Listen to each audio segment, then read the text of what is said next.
Oke. Menarik Pak Sul. Kalau misalnya ngomongin soal tadi kan ujungnya ke etika pertanyaan saya tadi.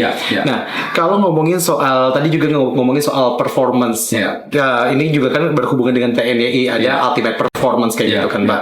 Ini kalau misalnya sampai ada menuju ke ultimate performance yang lebih dibutuhkan atau yang harus dibangun dulu, apakah dari budayanya dulu atau leadershipnya dulu, Pak?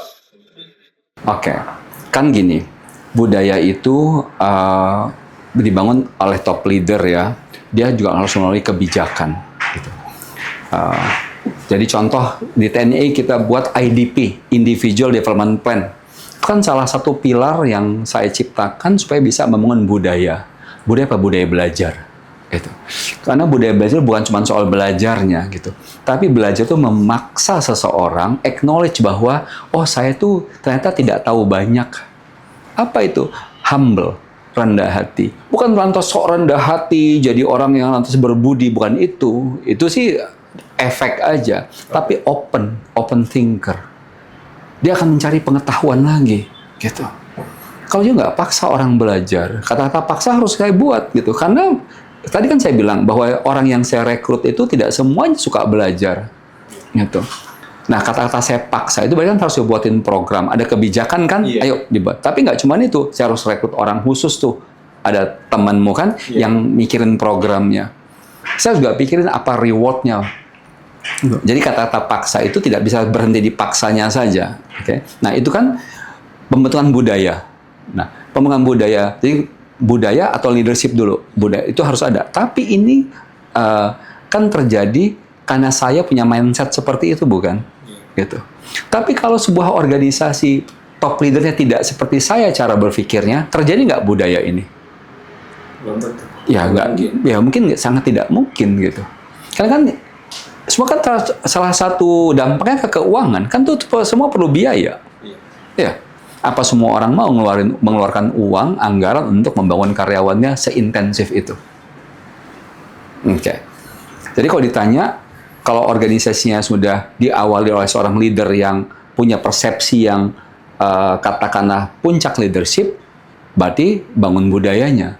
Tapi ketika leadersnya tidak punya persepsi yang seperti itu, berarti harus dibangun leadershipnya. Tapi kan pertanyaan lebih pentingnya lagi adalah si top leadernya mau nggak?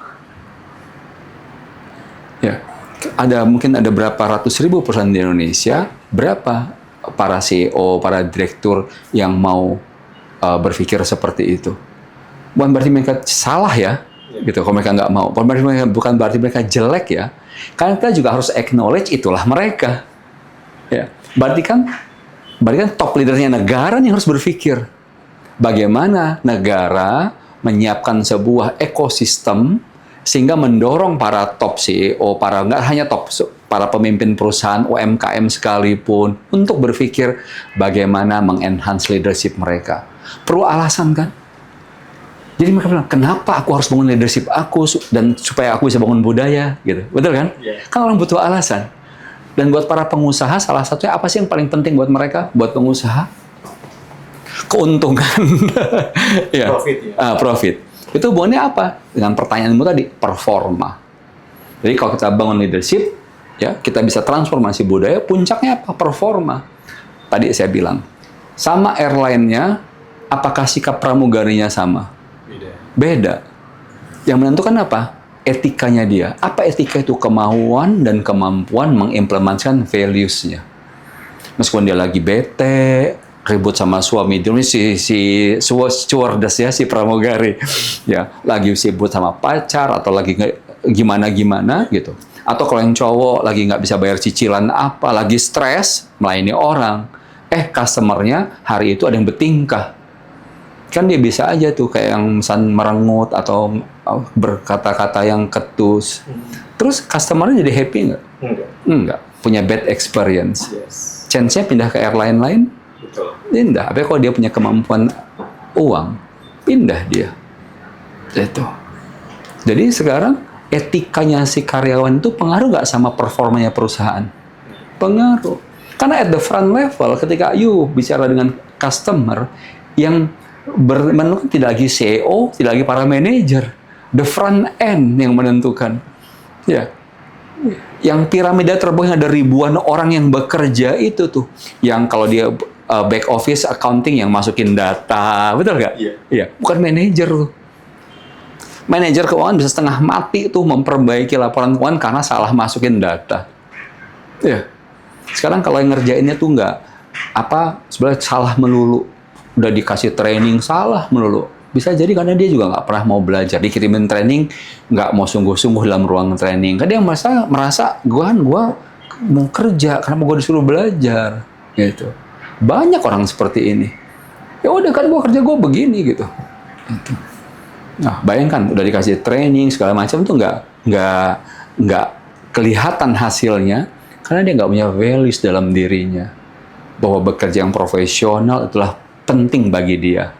Bahwa bekerja baik itu adalah nilai dirinya gitu loh. Bukan karena diatur oleh perusahaan. Itu. Seorang, tadi saya pakai pramugari aja yang paling gampang ya gitu ya. Waktu saya melayani customer, it's my dignity gitu. Itu harga diri saya menjadi pelayan yang baik gitu. Bayangkan kalau dia merasa melayani itu sikap yang rendah, dia nggak mau tuh. Ini lihat nih penumpangnya kayaknya kurang keren nih gitu kan. Agak ketus sedikit dia bicara. Karena dia melayani orang berdasarkan outlook-nya orang. Dia bukan melayani orang karena sikap dirinya. Bukan karena value dirinya yang namanya dignity itu. Nah, itu etik. Itu.